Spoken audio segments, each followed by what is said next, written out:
until we're ready to make that shift and actually try something out of our habitual repertoire, unfortunately, it's a long, painful process.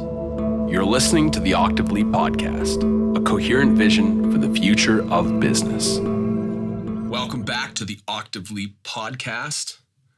This is going to be your holidays edition because I'm coming at you on the 22nd of December, one day after the winter solstice for those in the north and the summer solstice for those in the south. And also we had our sun pass through the galactic center a couple days ago. So some real potent magic coming through. And I've been really diving into a new form of astrology, as you know, called the true sidereal zodiac, which I think astronomers would like better because astronomers and astrologers haven't gotten along in the past because astrologers have historically been off by 19 degrees because they're kind of attached to this idea of where the sun rises on the spring equinox. Now, I'm already starting this off pretty technical. Really what this is about is it's about the simplicity of really getting what we want in life, because ultimately what we want to do in life is we want to kind of break out of the patterns that have control over us, the negative kind of shadowy patterns that control our genetics, that control our environment, that put us into negative habitual loops. And one thing I've discovered, especially, I had a huge relationship with DNA through my own work, but then discovering the gene keys articulated a lot of things. And since then, I've been able to synergize the two things, synthesize them, and create something new. I don't even have a name for it. I just call it trifecta. The reason I call it trifecta is because it's the triune brain. The right hemisphere is in balance with the left hemisphere activating the corpus callosum. And when that happens, that's where synergy happens. Then that's where heart-brain coherence occurs, and our mind stops getting in the way. The mind, of course, is simply a binary computer of yes and no, and it can only assess the future based on data from past input. So it obviously can be at odds with something like the heart that has exposure to the entire frequency bandwidth and can access information non-linearly in the present moment. And really, when we're being controlled by the shadow, often that comes through in the way of mental conditioning. And you could spend a whole lifetime with a psychologist going through each little corridor and chamber and recesses of your conscious, subconscious, and unconscious mind to try to weed things out. And, you know, subconscious reprogramming does have its place, but I also know that when you take care of one weed, another weed tends to pop up somewhere else. So it becomes sort of a lengthy process.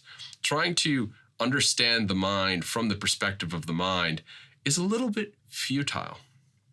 And so what I've discovered is that to step out of that shadow bandwidth, and that shadow bandwidth is really like slavery, essentially. That's what it feels like to anybody that's trapped in that. Into proper individuation. And that's where we really step into our own sovereignty. Individuation is where we step into our needs, our heart, our body. And then after that, there's another one where we sort of transcend. We become the transcendent in a way. And that's a much more unifying force where we become merged with oneness. And we just become this fractal drop of oneness with a slightly different flavor.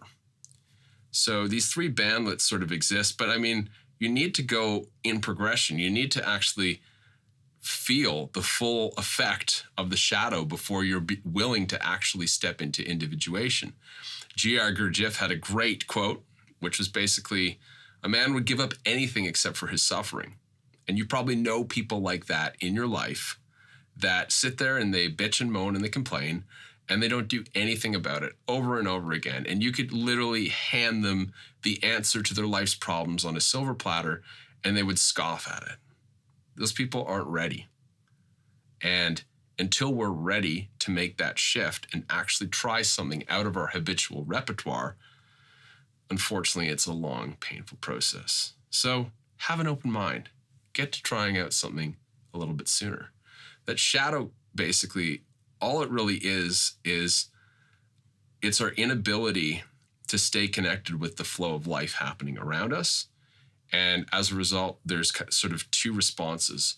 One response is based out of fear. When we take a fear response, we actually repress aspects of ourselves. So it's sort of a constriction, a closing down, a shutting down.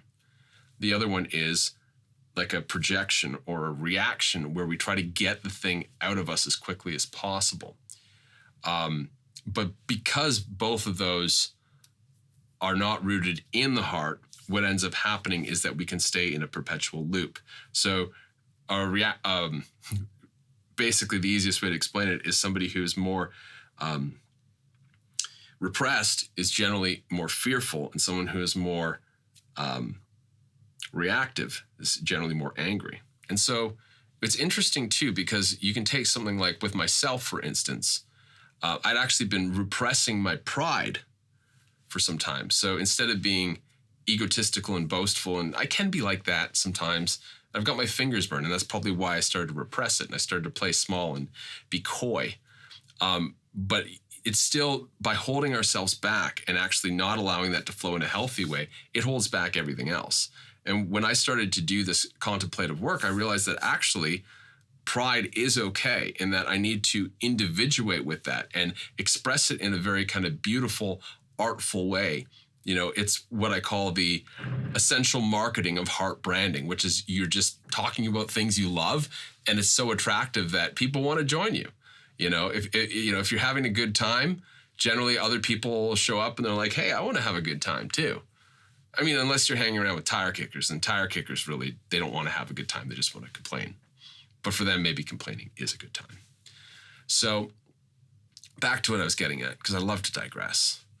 But proper individuation is about stepping into the heart, and it's allowing life to kind of fuel us. It's the best way to put it. In that first stage, we're being eaten by life. So it's the shift between the shadow consuming us to us being fueled by that same energy. There's a great quote that the ocean is the same body of water in which the mystic treads easefully as the ordinary man drowns. Same water, two different expressions of it. And so many of us are exposed to the same external stressors, but we respond very differently. And that response is actually triggered by our genetics, because our DNA is responsible for controlling the neurochemical synapses that fire in the brain, hormonal balances, due to, essentially how much we have lit it up. So once I started to really go deep with this, I got into this a few years ago, about 4 years ago, because I actually just saw something in a meditation, and I actually made an autoimmune disease go away. I don't want to say cure it. I don't want to make any big promises, but it went away and it never came back, which is cool, because it was really a challenge for quite some time, for about 10 years prior to that. So that kind of got my eyes open. And then at the time what I was seeing and experiencing was, I didn't even know if there were words for it or how to express it, because I could look at a biology textbook, but it's giving me useless information for what I was talking about. The understanding of genetics in our society, it's still, they're approaching it with the wrong lens, with the wrong measuring stick. Because the right way to look at it is basically that it is this record keeping, this library that we can actually interface with, and we can actually change it. Just recently, there's been more studies around epigenetics. When DNA was discovered in the 50s, they said you're kind of screwed. Whatever you kind of inherited from your ancestors, you're kind of stuck with, because they were viewing it through a materialistic lens. Whereas now we have a much different perspective on it. And I don't think until we've really integrated quantum physics and quantum biology will we fully grasp the significance. But some cutting edge biologists have. And some of them have said that actually it kind of exists between dimensions because it's holographic. So you change one strand of DNA and it ripples throughout all the 50 trillion cells in the body, which is fascinating. So it's not really physical. It's not really energetic. It's somewhere in between. It's like straddling both worlds. It's a liquid crystalline solution, and it's a salty solution, which means it responds very well to frequency, too well sometimes. It's very sensitive to frequencies. So the frequency of the attitude we carry, and I talked about this in a recent podcast, is going to be the thing that essentially is in closest proximity and affecting us on that level. So what do we do, though, when our emotional bedrock or the foundation of our emotions is one that's pretty grim, pretty negative? We don't like it. It's dour. I mean, we all go through periods in life where something will happen and we get down. But if we're not able to pick ourselves up for prolonged periods of time, that starts to shut the body down. And that actually begins the process of creating disease. You know, the Ayurvedic system talks about that before anything manifests in life as disease, there's sort of three precursory steps that are immeasurable from a material perspective, but they're more behavioral, or they're more emotional or energetic, that basically are the causal forces. So DNA really is the causal force for everything else that happens in life. So what I say is, why not go to the source? Because otherwise, it's kind of like the myth of the Hydra, where every time you cut off a Hydra's head, two more grow in its place. And that's kind of how, when we approach healing or self-improvement from a low level, it's sort of like there just becomes more and more and more and more to do. And then at some point we break down and go, I don't know anything and I'm a wreck. And I wasted all that money. Yeah, well, you're dealing with the symptoms. And actually, it's not a waste, because you learned some very valuable things. You did grow along the way. Hitting rock bottom is a natural part of every cyclical cycle. And the faster you get back up, it shows the growth in the area of resiliency, which I think is invaluable. But until we actually penetrate to the depth of the core of that wounding, which resides in our DNA, which is actually a collective wound that has nothing to do with us. We just formed a personal relationship with that wounding. Once we address that relationship, just like we address any other relationship in life, and have an open and heartfelt dialogue with it, then we start to actually feel better at a foundational level. And when we feel better at a foundational level, we start to put our energy onto more positive things in the world. Now, the interesting thing with this whole study of DNA is that, and I talked about the 3 different frequency bandwidths, is that essentially there's 64 different codons that kind of represent 64 different archetypes. And the archetypes, if you're more poetic and philosophical, are really captured well in the I Ching. And the gene keys kind of gives a nice modern interpretation. So they're different sort of like energies or dynamics that play out in life. Now, we all know about, gurus, for instance, enlightened masters that were enlightened in some ways and very abusive in other ways. And the best way to explain this is because we as humans are so ready to throw rocks at somebody once, and throw everything they've ever done out if they fuck up once. But in truth, all that happened is an individual managed to liberate one or a few codons into a higher frequency bandwidth. And so when that archetype is triggered, or in that context, they show up as holy and enlightened. So they can be compassionate and emanating pure grace on one hand, and then you put a beautiful young woman in the room and they turn into a sexual predator. That is a very common thing that happens.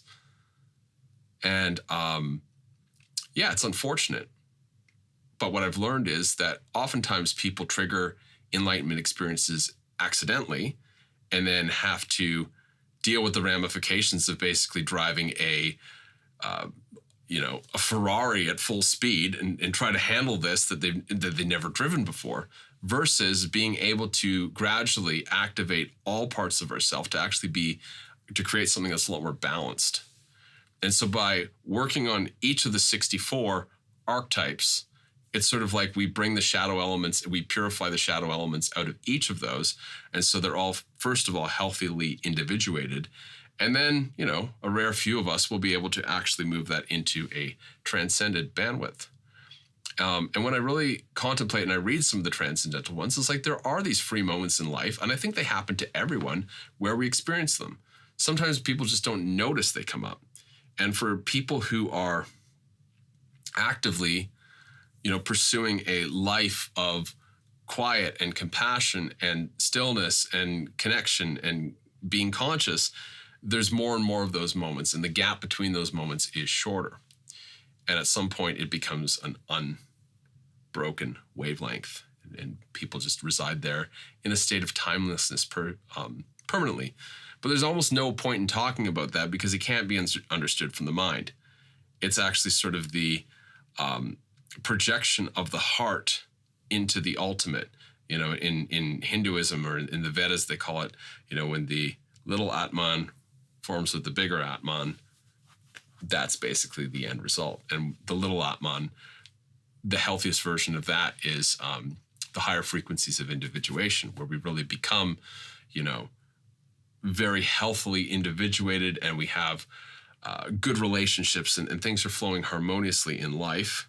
And then we make that transition over to the bodhisattva way of life, where if one suffers, all suffer. So we see things from this holistic perspective, and we see others as a part of us, as an extension of us, and we choose to help them because now we're living life from a much bigger footprint, from a much larger perspective on things. And yeah, it makes sense at one point, and it makes absolutely no sense on another hand. And it's all state-based. If our brain is vibrating too fast, everything looks separate. It's a neurological feature. If you're in the beta brainwave state, which is above 12 hertz, your brain actually perceives everything dualistically. But when you relax and relax and relax, things start to progressively unify. When we're in a delta brainwave state, some people can get there in meditation. Most people are there in sleep.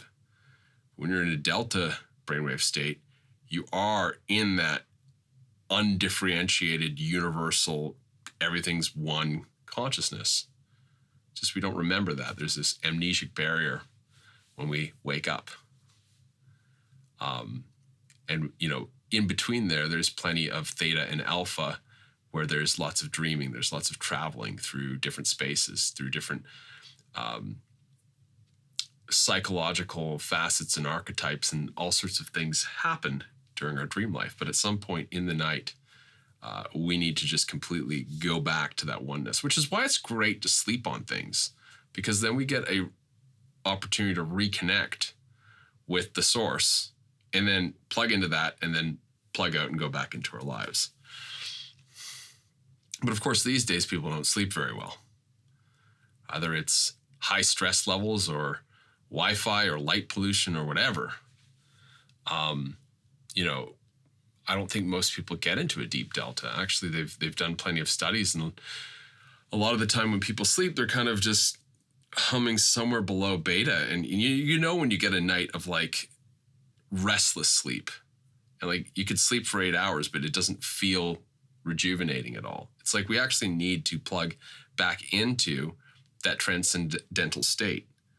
Now, when we live more consciously, we can begin to remove that amnesic barrier, and then it becomes one unbroken consciousness that moves through different forms.